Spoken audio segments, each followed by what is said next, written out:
Assalamualaikum warahmatullahi wabarakatuh. Waalaikumsalam warahmatullahi wabarakatuh. Bismillahi walhamdulillah. Ya da'imal fadli alal bariyah, ya basital yadaini bil atiyah, ya sahibal mawahibis saniyah. Salli ala sayyidina Muhammadin khairal bariyah. Waghfir lana ya dzal ula fi hadhil 'ashiyah. Amin. Amma ba'du, yang saya muliakan, yang sudah meninggalkan tempat ini terlebih dahulu, Al-Mukarram Buya Haji Muhaimin.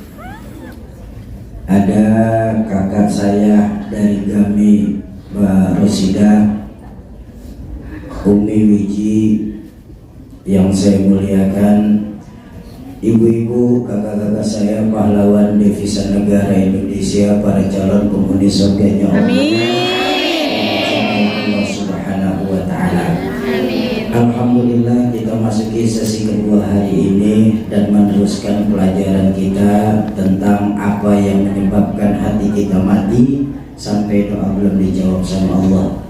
Tapi sebelum saya lanjutkan, ada pengumuman infak yang tadi dikumpulkan dari kakak dan ibu. Dolar Hongkongnya sejumlah 7.403,20. Adapun rupiahnya 142.000 rupiah.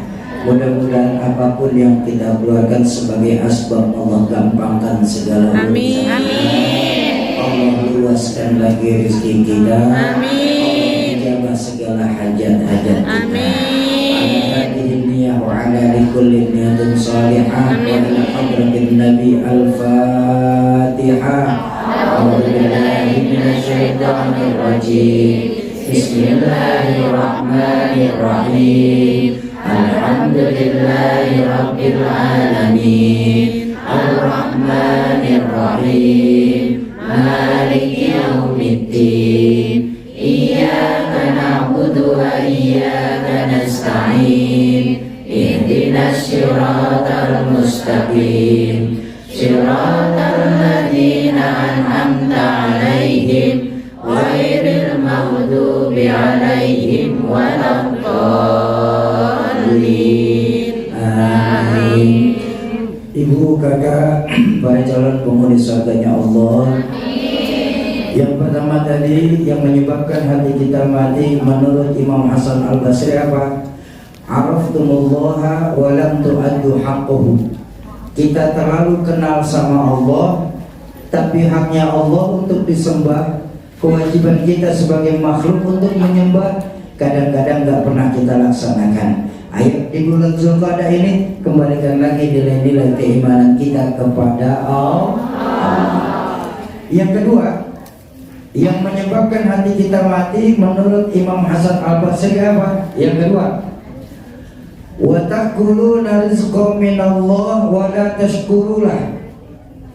Kita nikmatin itu rezeki-rezeki yang Allah berikan kepada kita setiap saatnya, wa la tashkurulah, tapi kita sering lupa untuk bersyukur atas apa yang sudah Allah berikan kepada diri kita. Ini termasuk yang menyebabkan hati kita di Hongkong mati sampai doa kita merasa belum dijawab sama Allah.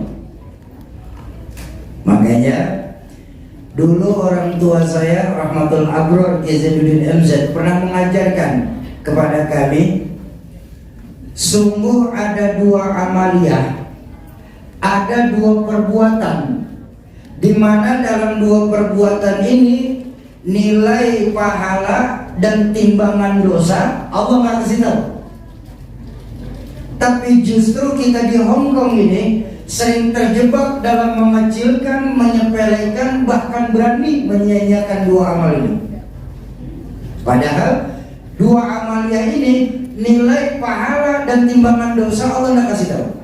Tapi kita sebagai muslim sering terjebak dalam berani melakukan, menyepelekan, bahkan berani menyia-nyiakan perbuatan ini. Apa itu Syoki? Pertama, amaliyah yang tidak ada timbangan pahalanya. Apa? Ramadan, puasa. Baru sebulan kemarin kita selesai melaksanakannya. Kak, Bu, saya minta maaf. Betapa Allah tidak pernah kasih tahu seberapa besar timbangan pahala Ramadan. Beda dengan ibadah-ibadah lain. Ibadah-ibadah lain kita sungguh-sungguh melakukannya. Kenapa? Karena timbangannya jelas. Sholat, jelas timbangan sholat. Apa timbangan sholat? Berjamaah 27 kali lebih baik daripada sholat sendiri. Makanya kita tadi selesai sesi pertama tuh mau sholat berjamaah. Kenapa? 27 kali lebih baik daripada sholat sendiri. Sedekah, tadi saya bilang di pertama, man jaa bil hasanah falahu asyru amsalihha. Siapa yang melakukan satu kebajikan, Allah akan balas dengan 10 kali lipat. Satu berbalas 10. Makanya kita masih mau mengeluarkan harta di jalan Allah. Dia boleh. Haji, oh bicara haji, subhanallah. Pahala haji mabrur itu hebat sekali. Apa? Laisa jazaa'un illa jannah. Tidak ada yang namanya pahala haji mabrur balasannya kecuali langsung dimasukkan ke dalam surga. Bi ghairi hisab. Enggak pakai ditanya-tanya lagi. Allah. Makanya kalau kita mau jujur, orang tua kita di Indonesia mau tuh keluarin duit yang enggak sedikit. Antri sekian tahun, begitu berangkat orang haji apa enak? Orang haji itu gak enak. Apa aja harus antri. Makanya dalam Islam, maaf sekali saya ajak jalan-jalan dulu sebentar. Amin ya Allah. Dalam Islam menjadikan ibadah haji itu sebagai rukun yang terakhir. Kenapa? Karena dalam ibadah haji 3 ibadah jadi satu, namanya haji. Ibadah itu kan ada 3. Ada ibadah jismiyah, ibadah maliyah, ibadah badaniah. Ibadah jismiyah itu ibadah niat, zikir, ya. Terus sedekah, banyak melakukan, baca Quran, qaulan syadida dengan mengucapkan tadi kalau kata Buya Muhammad, dengan mengucapkan ucapan-ucapan yang baik, itu termasuk ibadah jismiyah. Lalu ibadah maliyah, sedekah, bangun masjid, bangun pesantren, santuni yatim, itu ibadah harta. Ada ibadah badaniah, ibadah badan, ibadah gerak, sholat, kumpul-kumpul di pengajian, kan nggak mungkin lewat online kumpul-kumpul, betul? Haji itu 3 ibadah jadi satu. Niat mesti ngucap, harta mesti keluar, badan mesti gerak.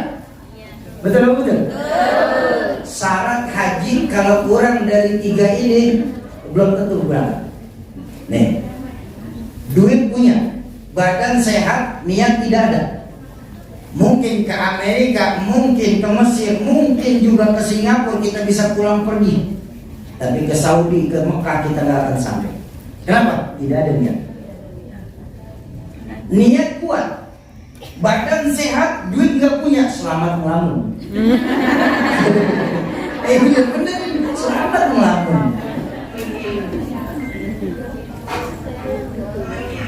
Duit punya, badan sehat, duit punya, niat kuat, badan sakit. Belum tentu juga kita bisa nyampe. Bahkan 2025 nanti saya dapat bocoran, Kementerian Agama itu sudah mulai bikin peraturan yang berusia 70 tahun ke atas hanya bisa berangkat sebanyak 30% saja. Nah, haji 3-3-nya. Ia niat ada, duit punya, badan sehat, berangkat.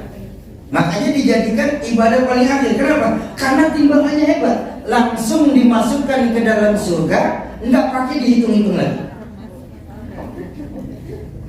Tapi ketika bertemu dengan puasa, dengan Ramadan, betapa Allah tidak memberitahukan seberapa besar pahala puasa ini.